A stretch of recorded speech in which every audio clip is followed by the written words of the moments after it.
OK, bah, du coup, moi, c'est, Tamo ou y revoir, sur internet assez souvent, sur GitHub, Twitter et tout et donc je viens de Melisearch et on va parler de comment Melisearch a fait son task store. Je vais un petit peu expliquer ce que c'est Melisearch aussi et puis je vais commencer avec un mini préambule en disant que Melisearch, c'est pas vraiment comme le talk d'avant. On va pas vraiment se poser des considérations techniques de est-ce qu'on fait du Rust ou pas, on fait tout en Rust. Il y aura pas vraiment de débat sur ça et et donc ce qu'on va voir, bah, comme j'ai dit, on va voir vite fait Melisearch, on va voir ce que c'est un task store parce que c'est pas forcément évident, quel problème on avait avec celui qu'on a à la base et pourquoi est-ce qu'on a décidé de tout réécrire? Parce que c'était déjà en Rust, mais on le réécrit quand même et quel DB on choisit, comment et l'implémentation en vrai, avec du vrai code. Il y a énormément de slides en bas, mais en vrai les 3/4 c'est une ligne qui se rajoute et ça devrait pas prendre plus de 20 minutes. Donc pour le contexte, ce que c'est Melisearch pour ceux qui connaissent pas, concrètement, c'est un moteur de recherche en Rust. Comme tous les programmes en Rust, c'est blazingly fast. On va on va aller vite, mais il y a un problème. Enfin, du coup, j'ai dit que c'est un moteur de recherche, je vais quand même préciser, c'est pas à la Google, DuckDuckGo ou Bing. C'est, vous indexez vos données à vous. C'est plutôt genre, Decathlon qui va mettre, ses 20 000 références de vélo dans Melisearch et il va faire sa base de données interne à lui. Et le problème, l'endroit où ça pêche, c'est qu'on va très vite sur la search, on va moins vite sur l'indexation. Quand on nous donne des documents, typiquement, ça peut prendre quelques secondes, et donc on a dû développer une, task queue, on l'a appelée. Donc concrètement, c'est une liste, de tâches que Melisearch doit exécuter et là, on voit le retour d'une tâche avec le task UID, donc l'identifiant unique de la tâche qui est, 0 dans ce cas-là et Melisearch va nous inviter à faire du polling et à revenir voir à chaque fois une ressource de tâche en disant: «Est-ce que c'est fini ou pas? Est-ce que mes documents sont indexés ou pas?» et heu et ouais, pour le contexte vite fait, Melisearch ça supporte, il y a un système de filtres, il y a des filtres géographiques, il y a plein de trucs. Bon, c'est pas uniquement de la recherche de texte. En fait, ça mélange énormément de bases de données ensemble. Donc là, ce qu'on va voir, c'est un petit peu comment est-ce qu'on en rajoute une pour faire des recherches sur ces champs-là, les champs qu'on voit. Donc il y a l'index UID parce qu'il y a plusieurs index. Donc ça va être l'identifiant unique d'un index, le statut de la tâche, si elle est unqueued, en train d'attendre, en train d'être exécutée, terminée, ratée, annulée, le type de tâche parce qu'il y a plein d'opérations et il y a des dates. Nous, là, il y a le champ complet donc qu'on peut voir à droite. On va pas mal réduire le scope pour pas se prendre la tête avec tout, mais quand même pouvoir tout comprendre. Nous, concrètement, ce qui nous intéresse, enfin, ce que fait le taster donc, c'est qu'il va nous permettre de chercher par, l'ID, donc dire, «Je veux la tâche 10». Ça doit répondre vite. On doit pouvoir filtrer par le statut, donc dire: «Je veux toutes les tâches qui sont réussies, finies, ratées», un de ces trucs-là. Par le type, je veux toutes les document addition ou autres. Et après on a des contraintes un petit peu, pour nous en tant que Melisearch qui sont, on a envie d'avoir un truc vraiment simple à utiliser. Donc on n'a pas envie de dire aux gens de démarrer un PostgreSQL sur le côté ou une DB comme ça. Donc on veut que ce soit mis dans l'exécutable, qu'il y ait pas de dépendance externe et on a besoin d'aller vite. Ça, c'est un problème, qui se pose un peu, c'est qu'au début on avait fait ça, donc on avait fait une grosse liste de tâches qu'on écrivait sur le disque et les gens nous disaient: «Je veux toutes les tâches qui ont réussi». On se baladait dessus et on les prenait une par une dans l'ordre et on disait: «Ça c'est raté, je le vire, ça c'est réussi, je le prends». Le problème, c'est que quand on commence à avoir des gens qui ont 1 million de tâches et qui font des requêtes, 50 fois par seconde, ça va vite poser des problèmes. Donc on en était un petit peu à là, en train de se dire, «On va faire notre V1». Oui d'ailleurs V1, j'ai oublié de le dire, mais qui est sorti il y a 2 jours. Melisearch est stable. Donc on va faire notre V1 et on aimerait bien que ça tourne vite, que les gens aient pas de problème. On aimerait bien peut-être proposer des metrics, que les gens qui veulent avoir des stats en continu et qui, eux, pour le coup, vont vraiment faire du polling sur plein d'informations différentes, toutes les, 100 ms. On a envie de pouvoir leur répondre vite. Donc bah, il fallait réécrire ça, c'était pas possible de rester avec cette complexité-là. Donc nous, on est dans un cas où on connaît le schéma à l'avance, on sait exactement les champs qu'on a, les opérations qu'on veut faire dessus. On sait qu'on va avoir besoin de pas mal de filtres différents, du coup, on va avoir besoin de trier des fois, d'extraire ou de rajouter des trucs et quelque chose qu'on veut intégrer dans le binaire. Donc le choix évident a priori, si vous vous y connaissez un petit peu en base de données, c'est du SQLite où j'ai appris, à la FOSDEM qu'il y avait DuckDB qui faisait exactement la même chose en plus rapide visiblement. Je connais pas, mais ça on parle avec, via du SQL aussi.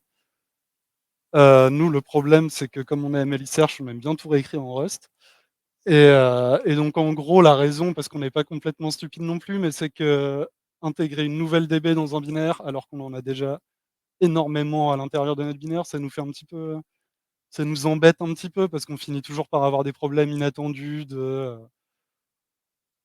memory mapping qui marche pas comme on veut, il y a trop de fichiers ouverts, les sémaphores macOS marchent pas pareil que celles de Microsoft. Bref, je passe tous les problèmes qui peuvent arriver dans un système et avec des DB, mais nous, on n'avait pas envie de se prendre la tête. On n'avait pas envie de forcer tous nos développeurs à apprendre le SQL parce que mine de rien, c'est pas forcément évident. Il y a les pires messages d'erreur possibles, tout langage confondu, je pense. Enfin, il y a pas mal de petites contraintes avec le SQL et ça va rendre notre exécutable énorme. Donc, ce qu'on s'est dit, c'est qu'on allait recréer notre propre DB. C'est avec quelques index inversés. Donc, je vais expliquer un petit peu le grand principe de ce que c'est un index inversé. Et je vais vous présenter deux librairies qu'on maintient à Meliserge. Donc, c'est HID et Roaring RS, qui permettent de faire des index inversés pas trop mal. On va dire 95% de Meliserge, c'est ces deux librairies-là utilisées de différentes manières. Donc, la base, c'est qu'on va réduire le scope beaucoup de ce que je vous ai montré tout à l'heure. On va juste s'occuper de ça. On va dire qu'on veut indexer ces champs-là, pas plus, parce qu'en fait, le reste, c'est la même chose, mais avec des étapes, même pas des étapes en plus, c'est juste la même chose.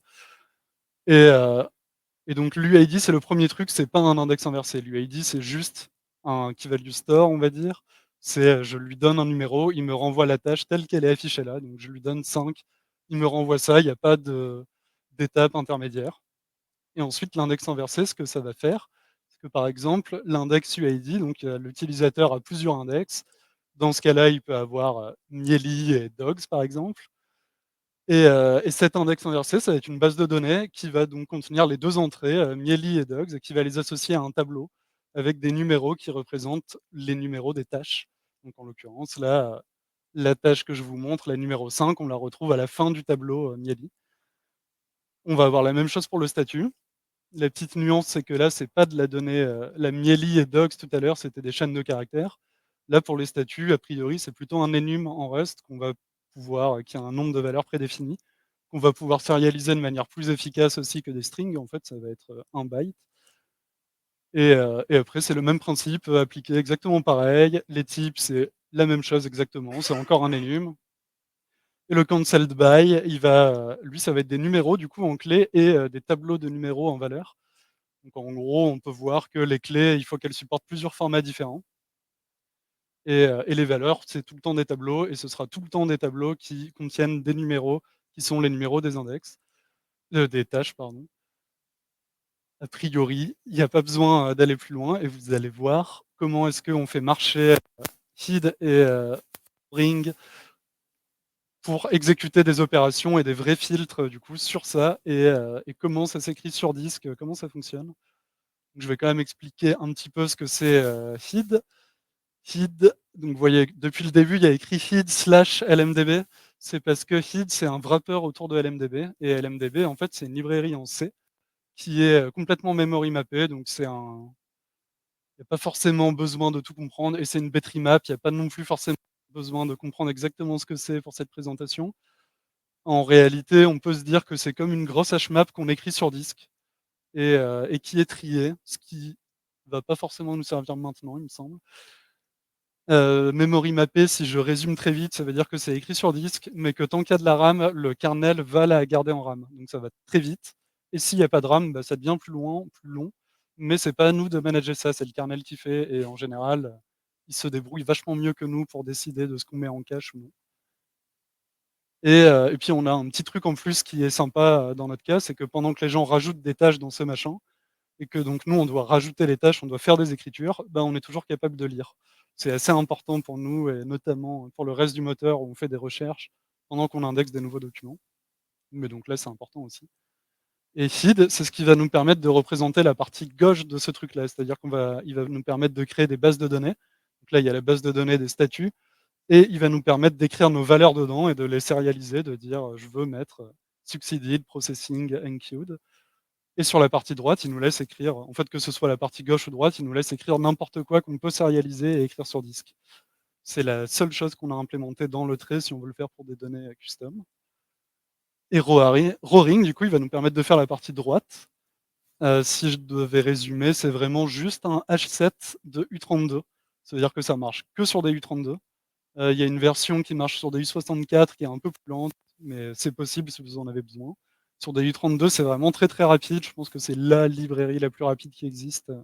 Le papier scientifique qui est sorti dessus a pas l'air d'avoir été dépassé. C'est, en gros, c'est le meilleur endroit entre eux, ça prend peu de place sur disque et ça va vite de faire des opérations dessus et notamment donc des opérations d'ensemble. Donc on va voir, un petit peu ensemble à quoi ça sert, d'avoir des opérations d'ensemble et là, on va voir comment est-ce qu'on exécuterait du coup un filtre qui dirait: «Je veux toutes les tâches qui sont à la fois réussies, enfin qui sont soit réussies, soit en train d'être exécutées actuellement». Donc bah, c'est le genre de requête que les utilisateurs vont faire. Donc dans notre cas, comme on peut voir, on va sortir les 2 tableaux qui viennent de LMDB. Donc on va faire, 2 requêtes dedans, dire, «Donne-moi ces 2 trucs-là». On va les sérialiser en rowing bitmap et on va faire l'opération OU et donc le OU entre, 1, 2, 5 et 3, 4 et bah, ça nous fait, 0, 1, 2, 3, 4, 5.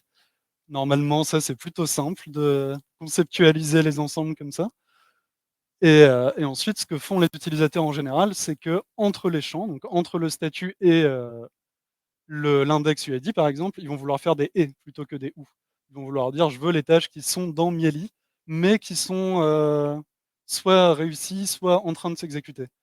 Et donc là, on va devoir faire un et entre le précédent tableau qui faisait 0, 1, 2, 3, 4, 5 et le nouveau qui fait, 0, 1, 2, 5 et on a de la chance, il y a tout Mieli qui est contenu dedans, donc on reste avec notre 0, 1, 2, 5. Après, on peut rajouter encore un et qui va dire: «Je veux que ce soit des modifications de settings» et donc là, les settings, il y en a très peu, il y a que 1 et 4 et donc on refait un et il reste plus que le 1. On n'a qu'une seule tâche qui est sélectionnée et les utilisateurs ne demandent pas vraiment plus, en réalité et donc là, on voit en théorie comment ça marche. Maintenant, on va voir comment ça s'implémente et donc concrètement en Rust, ce que c'est. Heu Donc on va voir vite fait, avant de rentrer dans les bases de données, dans LMDB ou Roaring, on va juste voir les types, qu'on va manipuler. Donc ce que c'est une tâche, j'ai encore réduit un petit peu parce qu'en fait, il y a des trucs qui apportent rien, donc on va juste se limiter à j'ai l'ID de la tâche, j'ai le statut de la tâche et j'ai le type de la tâche et rien d'autre. L'ID de la tâche, donc c'est un U32 comme j'ai dit. Le statut, il va y avoir, 4 statuts dedans, c'est un enum, pareil. Et le type, bah, là j'en ai mis 5. Il y en a beaucoup plus à Melisearch. En réalité, c'est pas très important, on peut rajouter des variantes, mettre des strings, mettre des numéros, ça changera rien du tout au code, on verra après. Et ensuite on va devoir créer notre base de données. Et donc, LMDB, ce que j'ai pas dit tout à l'heure et que j'aurais dû, c'est que c'est transactionnel. Donc on va pouvoir prendre une transaction de lecture et en même temps prendre une transaction d'écriture, commencer à modifier des trucs pendant que la lecture continue et à un moment, on va dire: «Bon, bah, là, j'ai fini de faire toutes mes écritures, je veux commit, je veux que ça s'écrive sur disque, ne pas le perdre et que, ce soit jamais perdu». Enfin, que ce soit la nouvelle version, même que la prochaine personne qui fera une lecture aura cette version-là de la base de données. Donc ça va être représenté par un environnement. À chaque fois qu'on va vouloir prendre une transaction, qu'on va vouloir créer une base de données, insérer un truc, on va dire, je prends, je vais voir l'environnement qui représente toute la base de données et je lui demande une transaction d'écriture ou de lecture. On va avoir la base de données des tâches, donc ça, c'est celle qui n'est pas un index inversé, elle contient juste le task ID vers une tâche. Et là, comme vous pouvez voir, on utilise un type interne à HID, enfin pas interne, un type, fourni par HID qui est ownType, qui permet d'écrire directement, des types qui sont sérialisables, qui tiennent complètement en mémoire, qui ont pas de pointeur, qui ont rien de compliqué. Et donc on peut mettre des entiers dedans, ça marche plutôt bien avec les entiers même. pas avec grand chose d'autre et donc là, par exemple, notre tâche et ben, on va plutôt utiliser, une autre intégration qui nous permet d'utiliser SerDes.json. Donc tout à l'heure, j'ai dit que les enums c'était bien, bon, SerDes.json c'est pas encore un enum, c'est juste une structure donc ça va. Là, on va juste serialiser tout en SerDes.json et donc pour le suivant, là, on voit que je réutilise SerDes.json pour le statut, alors que j'ai dit que les enums, on pouvait les représenter comme un numéro et que ce serait encore plus rapide. Je vous le laisse en exercice, pour vous, mais c'est pas très dur, c'est juste un trait à implémenter, c'est juste que j'avais pas envie de le montrer dans la présentation et à droite, on a un Roaring Bitmap Codec, donc ça va être, une manière de serialiser les Roaring Bitmaps. Plutôt que d'utiliser SerDes.json qui est quand même très lent, comme là on sait qu'on va beaucoup, serialiser et déserialiser les Roaring Bitmaps, on préfère s'éviter le wrapper, on va dire, serd et passer directement par les méthodes fournies. Ça, c'est encore fourni dans id, il me semble. Peut-être qu'on l'aurait implémenté côté Melisearch, en tout cas, c'est très peu de lignes et ça se vole et pour les types, bah, c'est la même chose. Il y aura pas plus de code à écrire que ça, en fait. Notre base de données, ça se limite à ça et si on voulait rajouter, les index UID, par exemple, au lieu d'écrire SerDes.json type, on aurait juste écrit str. Si on voulait rajouter le cancel by dont je parlais tout à l'heure, d'accord, je crois que je les ai montrés là. Voilà. Le cancelled by, bah, on remet un on type et il n'y a pas de problème. À droite, on laisse tout le temps le Roaring Bitmap Codec et à gauche, on peut choisir un peu ce qu'on veut. Mais voilà, donc nous, on reste sur ça.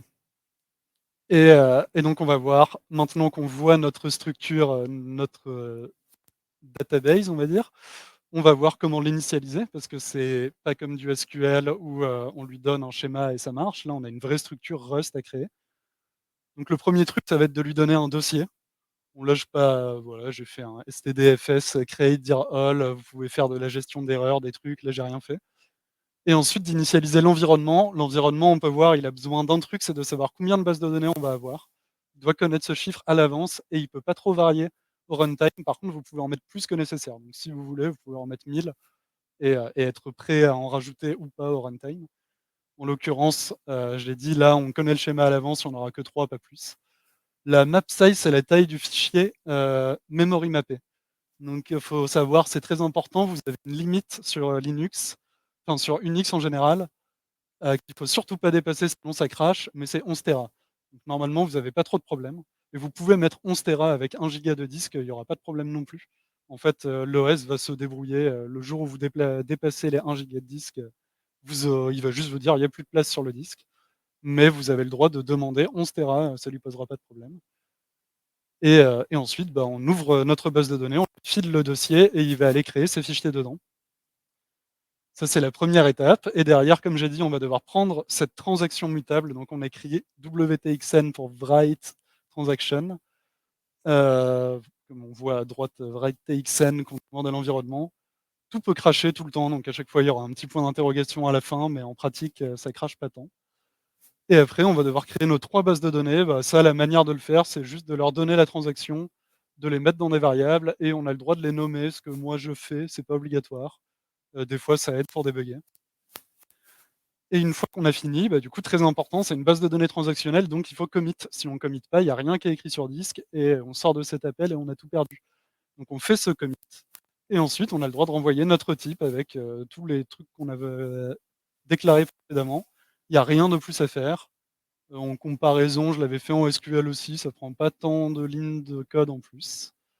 Donc finalement, c'est pas pour des gens qui connaissent pas du SQL, enfin pour nous qui faisons pas des masses de SQL mais qui utilisons énormément id et Roaring, c'est presque plus simple de voir ça que de voir un create table, je sais plus comment ça s'appelle. Et ensuite, on va voir 2 choses, donc c'est l'insertion et la recherche de tâches.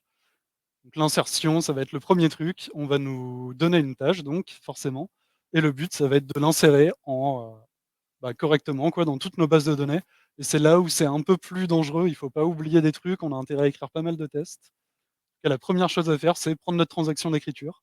Donc là, s'il y a 2 insertions en même temps, LMDB, il nous permet que d'avoir une transaction d'écriture à la fois. Donc le deuxième va se retrouver à attendre sur cet appel-là. Ça peut être bon à savoir. Il ne faut pas garder la transaction trop longtemps. Il ne faut pas en reprendre une pendant qu'on en a déjà une. C'est comme un mutex, basiquement. Et, euh, et ensuite, on va insérer notre tâche. Et donc, comme vous pouvez voir, la base de données qu'on a déclarée précédemment était typée, elle n'était pas générique. On peut faire des bases de données génériques d'ailleurs, juste comme ça, si ça vous intéresse de faire n'importe quoi et de tout mélanger, c'est possible. Là, comme, on connaît tous les schémas à l'avance, ben, Roaring, Hid, il est capable de, comprendre que notre task ID qui était un entier et ben, en fait, il peut le faire, converger vers notre own type de task ID et la tâche, pareil, il comprend qu'elle est sérialisable, donc il peut utiliser son wrapper, CRD-JSON dessus pour l'écrire sur le disque. Derrière les statuts, là, il y a un petit truc en plus, c'est qu'on a envie de savoir s'ils existent déjà. La tâche, on pouvait se permettre de réécrire celle qui était là avant. Le statut, par contre, il va falloir regarder si, bah, genre, qu'est-ce qui s'il y avait une autre tâche, en fait, dans la rowing bitmap, dans l'ensemble de machin qui disait genre, il y a 3 et 4 qui sont, enqueued et ben, on va récupérer 3 et 4 et on va insérer notre 5 dedans. On va pas juste tout réécrire. Donc on commence par récupérer les statuts. Si jamais il y avait rien, on peut unwrap par default et donc se créer une rowing bitmap vide et ensuite on insère notre ID à nous. Donc là, on rajoute notre petit 5 aux 3 et 4 et on réécrit les statuts sur disque. Il y a encore une fois, il comprend tous les types tout seul, c'est génial. Ça peut crasher encore une fois, donc on met le petit point d'interrogation pour envoyer les erreurs. Et ensuite, concrètement, on fait exactement la même chose pour les types. Là, je l'ai fait en moins de j'ai tout mis sur la même ligne, mais c'est exactement pareil. Il y a pas, bah, j'ai utilisé le mot type au lieu de statut, mais à part ça, il y a rien qui change. Et encore une fois, on commit. Très important, sinon à chaque fois on finit à pas comprendre pourquoi ce qu'on a écrit a pas fini dans la base de données et on renvoie OK parce que tout s'est bien passé. L'insertion, il y a pas besoin de plus. Par contre, il y a vraiment besoin d'écrire des tests parce qu'on peut vite oublier un truc et c'est assez facile d'oublier un truc et de pas s'en rendre compte.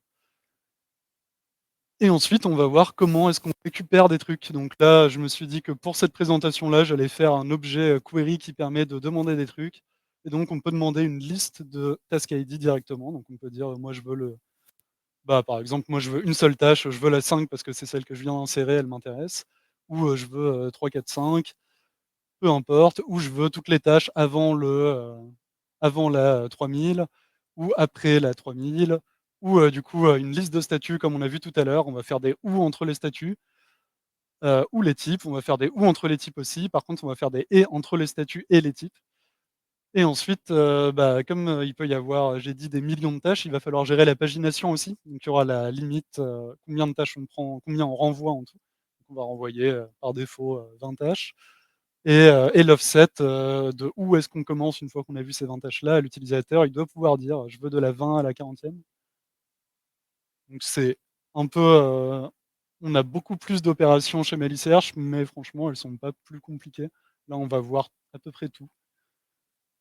Enfin, à peu près tous les concepts, on va dire. Ah bah, c'est dommage parce que je l'expliquais avec des trucs et je viens de tout expliquer à l'oral, sans les illustrations. Mais bon, du coup, c'est ce que j'ai dit, renvoyer limite tâche ou passer offset tâche, après avoir appliqué les filtres et donc là, c'est important de le faire après coup. Et donc une query, comment ça se passe? Bah, on reprend notre base de données, on prend la query, par contre, on renvoie un vecteur de tâche. Cette fois, on renvoie pas juste si ça s'est bien passé ou non. Et cette fois-ci, contrairement aux 2 fois précédentes, on peut prendre une transaction de lecture, pas d'écriture, donc on n'est pas bloquant. On peut faire plein de queries pendant qu'il y a des trucs qui sont en train d'être insérés. C'est pas un problème, on peut en faire plein en parallèle, c'est très léger, ça va très vite. Bon et du coup, je commence par ce gros bloc de code qui est, un peu, heu, un peu chiant, mais on l'a qu'une seule fois, qui est, bah, en fait, au départ, moi, ce que je veux, c'est avoir un ensemble de la première tâche, de toutes les tâches, en fait, qui peuvent exister dans la base de données. Et donc j'ai besoin de partir de la 0 jusqu'à la dernière qui a été insérée. Donc là, j'ai imaginé qu'il y avait une fonction qui renvoyait la dernière tâche ID. Je l'ai pas implémentée parce que c'est pas très intéressant, mais vous pourrez la retrouver si vous voulez, tout le code compile et il y a un repo. Et donc soit on va partir on va récupérer ce dernier truc, soit il y en a pas. Il y a pas de dernière tâche, ça veut dire que la base de données est vide et donc on renvoie juste un vecteur vide, il y a rien à faire. Une fois qu'on a cette dernière tâche, l'autre truc qui peut se passer, c'est que peut-être qu'on nous a déjà fourni une liste de tâches, d'ID, prédéfinies. On nous a dit: «Moi, il y a que le 4 et le 5 qui m'intéressent» et donc là, on n'a pas envie de partir de la rowing bitmap qui va de 0 jusqu'à 10 000. On va juste partir avec 4 et 5, ça va beaucoup plus vite. Donc là, comme vous pouvez voir, rowing bitmap, il supporte on peut créer une rowing bitmap à partir d'un itérateur trié et ça va très, très vite. ou à partir d'un itérateur normal, donc via le collect ça marche. On peut aussi juste faire un from iter, ça marche. Là on voit les 2 donc c'est cool et une fois qu'on a cette rowing bitmap, ça va être notre truc de base. On va aller appliquer des filtres dessus pour retirer tous les trucs qu'on veut pas. On a le set complet des tâches qui existent. Maintenant, on va essayer d'en retirer. Donc le premier truc, ça va être de choper les statuts. Donc comme on a vu tout à l'heure, on va faire un ou entre toutes les conditions qui nous ont été données et donc le premier truc qu'on fait pour pas trop se prendre la tête, c'est qu'on redéclare une rowing bitmap vide et on va aller prendre chaque statut, on va tous les récupérer et on va faire des ou entre les statuts. Donc là, ce qu'on voit, c'est que je fais un for statut in status 6, donc j'itère sur tous les statuts qu'on m'a donnés. Si j'arrive à récupérer un statut qui correspond à mon statut, alors je fais un ou dedans. S'il n'y en a pas, et ben en fait, j'ai juste rien à faire et je reste avec ma rowing bitmap vide. Il n'y a pas de problème. Et donc le ou égale statut va faire l'opération qu'on voit en bas à droite. Il va vraiment mélanger le 0, 1, 2, 5 ou 3, 4 en 0, 1, 2, 3, 4, 5. Et une fois qu'on a fini ça, donc on a ce truc qui s'appelle task status qui contient le résultat de tous les ou de tous les statuts qu'on nous a demandé. Et bah, comme j'ai dit, derrière on fait des et avec le reste. Donc on va appliquer ce et avec esperluette égale sur notre liste de toutes les tâches qui existent et notre liste de statuts. On refait la même chose pour les types. Donc là, je ne vais pas trop passer de temps, mais comme vous pouvez voir, c'est sensiblement le même code. J'ai juste changé status en type et status 6 en types. Et ensuite, les deux derniers trucs qui nous restent, c'est de pouvoir retirer des ranges. Donc j'avais dit, on peut faire après l'ID 10 000. Il faut pouvoir le faire rapidement aussi. Et donc là, bah, c'est cool. Les rowing bitmap, elles nous proposent le remove range qui bah, va juste retirer tout. Et encore une fois, ça se fait très très vite. On a, bon, du coup, là, je ne vais pas détailler les conditions à fond, mais on va juste voir si on nous a demandé un after quelque chose et faire la bonne range, et si on nous a demandé un before quelque chose et faire la bonne range. Il n'y a rien de très dur. Et le dernier truc, ça va être de renvoyer nos tâches.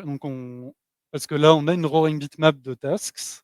Donc c'est cool. C'est des task ID par contre. Donc c'est juste des U32. Nous, on va renvoyer des vraies tâches. Donc là, on va devoir aller faire des get dans notre base de données. Donc on prend notre rowing bitmap, on itère dessus, ça nous file des ID. Et ensuite, on va aller faire des requêtes dans notre base de données LMDB directement en lui disant bah, file-moi l'ID 5 ou enfin, comme on itère potentiellement 5, 6, 7. Si on a un problème, à ce moment-là, a priori, on peut se dire, on est à peu près sûr même que c'est une corruption de la base de données, parce que ça veut dire qu'on avait un ID qui traînait dans une rowing bitmap, mais qui n'existe pas dans la base de données. Là, soit vous essayez d'être sympa et de renvoyer une erreur qui dit internal error, machin, quelque chose qui est passé. Un utilisateur vous la remonte et vous essayez de corriger le bug. Soit vous paniquez complètement. Nous, la plupart du temps, on panique complètement, on se prend pas trop la tête. Et donc là, c'est ce qu'on fait.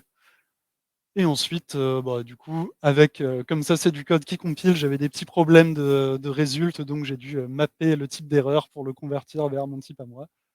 Bref, on collecte ça, ça nous fait un résultat de vecteur de tâche même, et on peut le renvoyer. Donc là, les deux petites opérations qui manquent, si vous avez bien suivi, c'est l'offset, donc qui va nous permettre de sauter des tâches au début. Ça devient juste un skip qu'on applique à l'itérateur. Rien de trop complexe, il n'y a pas d'optimisation, il n'y a pas de rowing bitmap de LMDB. Et pareil pour la limite, ça devient juste un take avec rien d'autre. Et j'arrive déjà à la fin, je vais pas trop regarder le temps, mais je pense qu'on est dans les 20 minutes.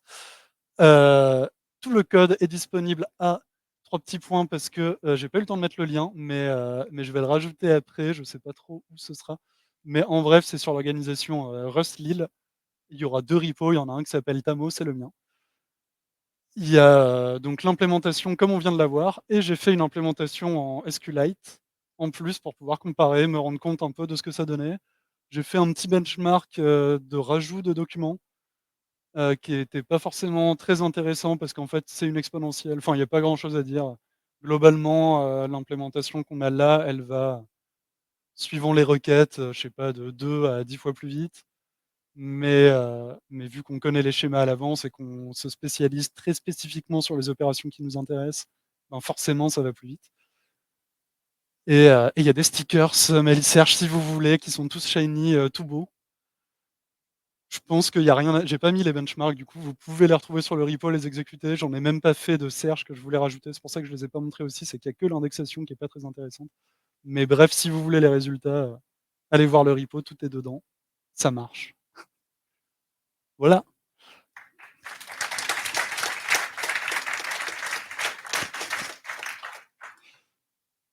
Donc, il y a des questions?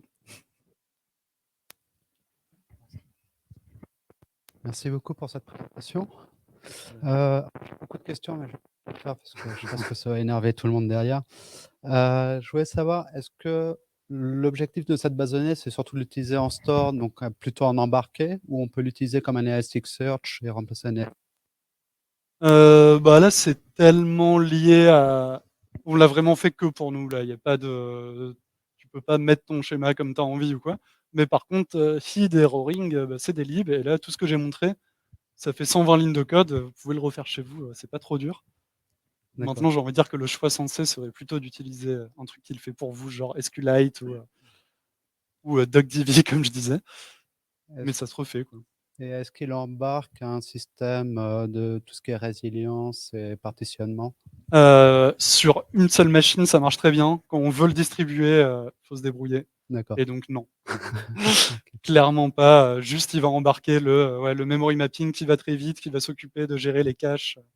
Enfin, si vous avez déjà travaillé dans des DB, sur disque, tous les problèmes d'avoir une pool de pages mémoire, tout ça, on s'en occupe pas, c'est cool, ça va tout seul. Mais ouais, par contre, avoir 2 machines, c'est pas son problème. OK, ça Il faut marche. se débrouiller. Merci beaucoup.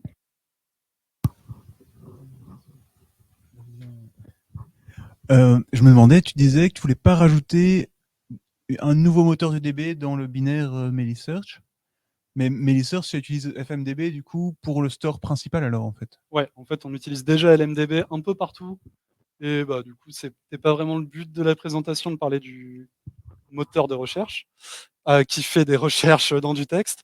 Mais en fait, tout est basé sur LMDB. On a 13 bases de données, je crois, avec des index inversés de partout. Et chaque fois qu'on rajoute un index, on recrée ces 13 bases de données.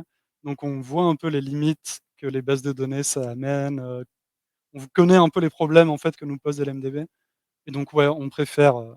Donc le choix, c'était juste de rester sur la seule base de données qu'on a et se dire on rajoute pas d'autres trucs. Mais ouais, on a déjà LMDB.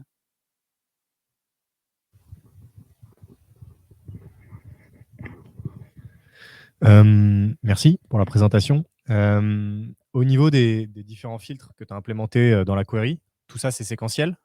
Ouais. Est-ce que tu t'es posé la question, si on part dans le rabbit hole de l'optimisation, de la priorisation de ces différents filtres, est-ce que ça a un intérêt ou est-ce que le gain serait trop marginal? Il y a Et si ça a un intérêt, comment tu l'implémenterais, quoi? priorisation dans le sens, on démarre 3 threads et on fait des morceaux de requêtes un peu partout. Ouais, ou on va d'abord filtrer par les statuts parce que Ouais, c'est plus efficace, quoi. ça, ouais, on s'est posé la question. Là, j'avoue, j'ai pas trop réfléchi parce que de toute façon, pas de vrai use case derrière. Mais ouais, nous, on a un petit peu réfléchi à essayer de mettre donc vu qu'on fait des et entre les filtres, ce qu'on veut faire, c'est avoir la bitmap la plus petite possible, le plus tôt possible. Donc on va appliquer les filtres qui vont être les plus limitants en premier et ensuite les autres.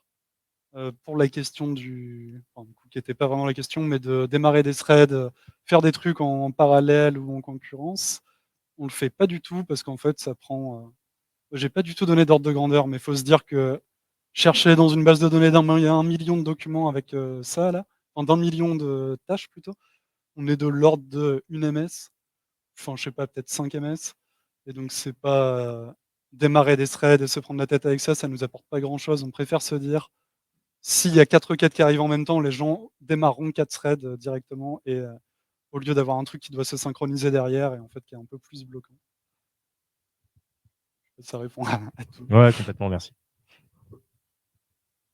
Déjà, merci pour la présentation, c'était super. J'avais une question. Pourquoi est-ce qu'il y a un get par, par itération? J'ai vu un itermap et dedans, il y avait un get. On ne peut pas faire un seul get avec une. Je crois que c'était à la toute fin. Si je reviens, ouais, j'ai complètement dépassé là. Là, le Là. self-get à in6, tu peux pas genre lui envoyer un Un tableau set de d'ID et documents lui qui dire renvoie. débrouille-toi? On peut, alors je pense que ça spécifiquement on peut pas, mais en fait ça change pas grand-chose, je pense, parce que de toute façon c'est des bindings vers du C, il y a pas de coût de réseau ou quoi, donc c'est OK. plutôt instantané. Par contre, il y a moyen de démarrer des, voilà, comme j'avais dit au tout début, c'est une base de données triée, ça nous intéresse pas. En vrai, ça peut nous intéresser parce qu'on peut essayer de démarrer un curseur qui va se balader Mmh. et faire que avancer pour les prendre dans l'ordre. Bref, je pense qu'on le fait même pas, nous, en fait, parce que c'est suffisamment rapide, ça fait partie des optimisations où on s'est dit: «On gagne 10 lignes de code», Ouais. on le fait pas. OK, merci. Personne?